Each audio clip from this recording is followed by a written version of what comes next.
Assalamualaikum warahmatullahi wabarakatuh.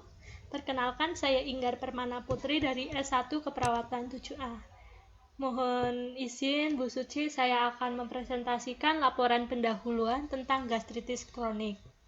Langsung saja ke definisinya.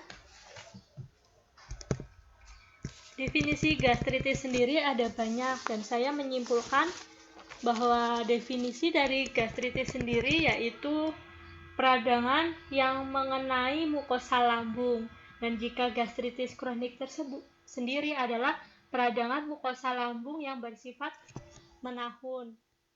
Jadi jika mengalami gejala gastritis lebih dari 6 bulan bisa disebut dengan gastritis kronis. Gastritis kronis juga diklasifikasikan dengan 3 perbedaan, yaitu ada gastritis superficial, yaitu dengan manifestasi kemerahan, edema, serta pendarahan dan erosi mukosa. Yang kedua ada gastritik atrofik, di mana peradangan terjadi di seluruh lapisan mukosa. Pada perkembangan ini dihubungkan dengan adanya ulkus atau kanker lambung, muka anemia, dan hemangiosa.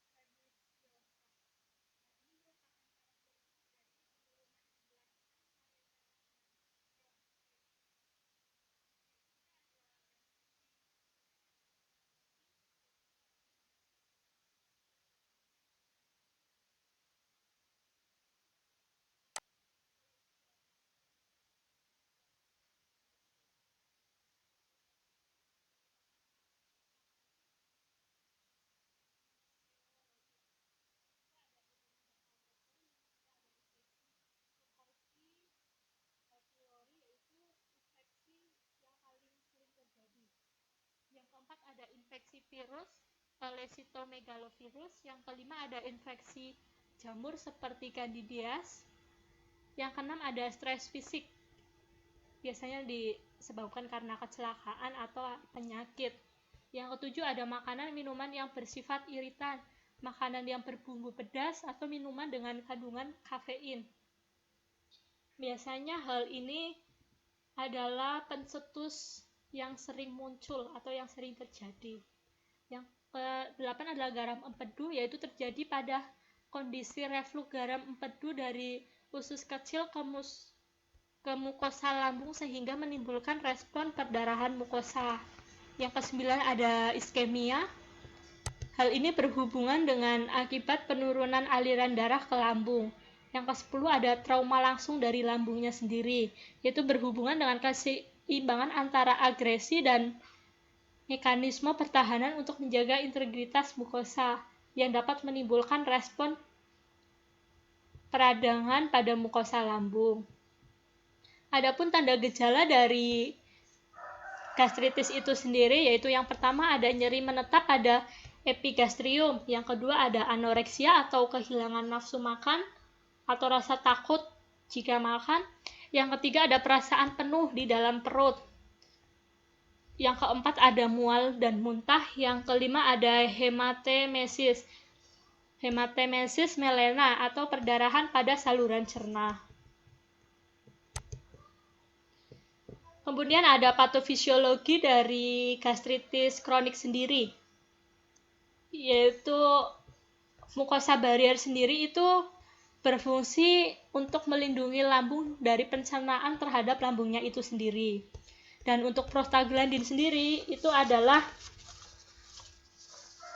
zat dengan struktur kimia yang terbuat dari lemak dalam tubuh, mempunyai bentuknya seperti hormon. Senyawa ini sangat penting bagi tubuh karena dapat sekali membantu tubuh. Lambung akan semakin terluka jika kandungan prostaglandin tersebut berkurang.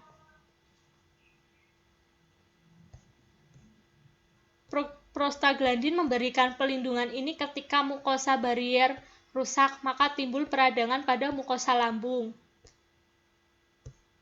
Jadi jika kandungan prostaglandin di lambung berkurang akan menyebabkan luka di lambung. Setelah barier ini rusak, terjadi perlukaan mukosa yang dibentuk dan diperburuk oleh histamin. Histamin itu akan menyampaikan sinyal ke stimulus saraf kolinergik. Kemudian HCl dapat berdifusi balik ke dalam mukus dan menyebabkan luka pada pembuluh yang kecil dan mengakibatkan terjadinya bengkak, perdarahan, dan erosi pada lambung. Adapun pathway dari gastritis itu sendiri, yang pertama ada faktor pencetus atau penyebab yang menyebabkan gastritis sendiri.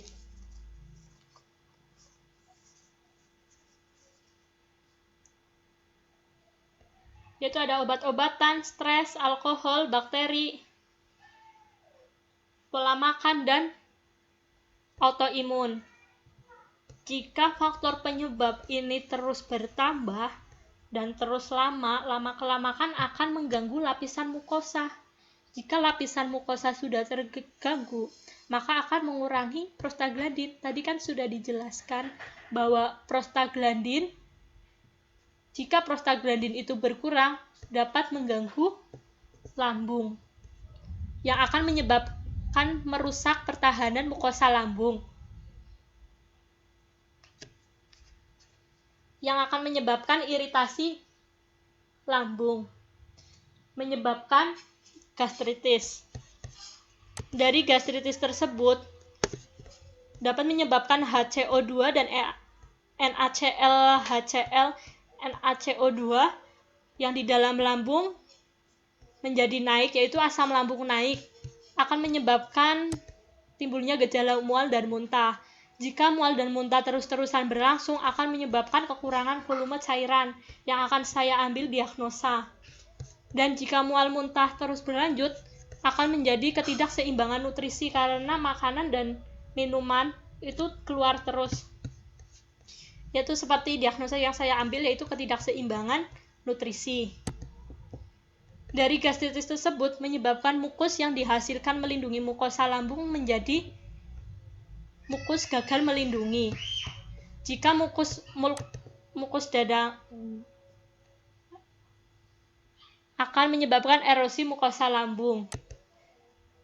Jika lambung sudah tererosi, akan merambat ke erosi lapisan pembuluh darah yang menyebabkan atrofi kelenjar epitel, menjadi hilangnya sel periteral dan sel shift, menyebabkan fungsi intrinsik berkurang, jadi menyebabkan gastritis kronis. Jika lama-kelamaan akan mengakibatkan intoleransi aktivitas. Dari mukus yang gagal dilindungi tadi yang menyebabkan erosi mukosa lambung dan menjadi erosi lapisan pembuluh darah, itu akan menyebabkan pendarahan. Jika pendarahan terus-terusan akan menyebabkan nyeri. Diagnosa yang akan saya ambil yaitu nyeri. Adapun komplikasi dari gastritis sendiri ada tungkak lambung, gastritis atrofi, anemia, dan kanker. Kanker ini adalah komplikasi yang cukup berat karena jika gastritis tidak diobati akan menyebabkan perubahan pada struktur lapisan tersebut. Adapun pemeriksaan penunjang dari gastritis seperti pemeriksaan radiologi, endoskopi, laboratorium, esophagestrium duodenoscopy atau EGD, pemeriksaan histopatologi, ada analisa Gester dan pemeriksaan feses. Adapun pylori kreatinin. Yang ke-9 ada amonia, yang ke-10 ada pemeriksaan natrium dan kalium, yang ke-11 ada amilase serum. Adapun pelaksanaan yaitu pengobatan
yaitu saya mengambil intervensi pantau keluhan nyeri, perhatikan lokasi.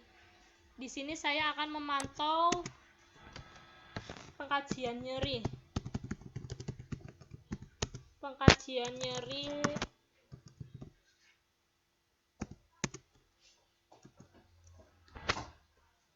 PEKI RSTU.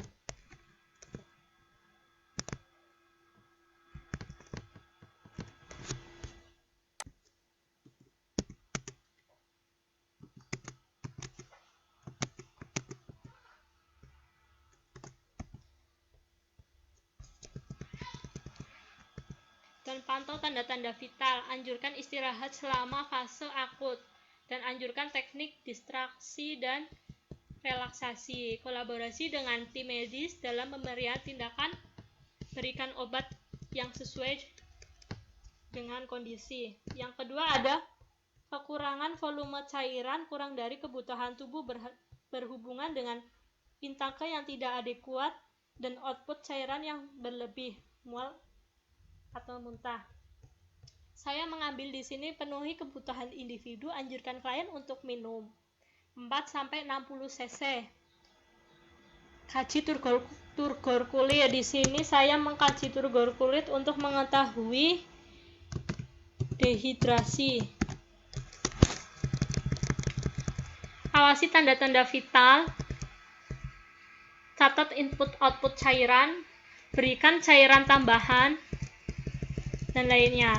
Dan untuk ketidakseimbangan nutrisi, kurang dari kebutuhan tubuh berhubungan dengan kurang intake makanan, anjurkan pasien untuk makan porsi.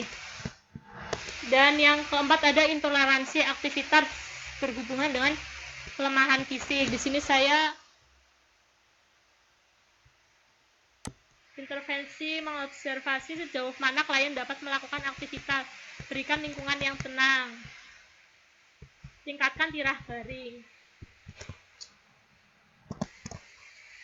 Sekian presentasi dari saya, mohon maaf bila ada tutur kata yang salah dan penjelasan yang kurang jelas, mohon dimaafkan Bu.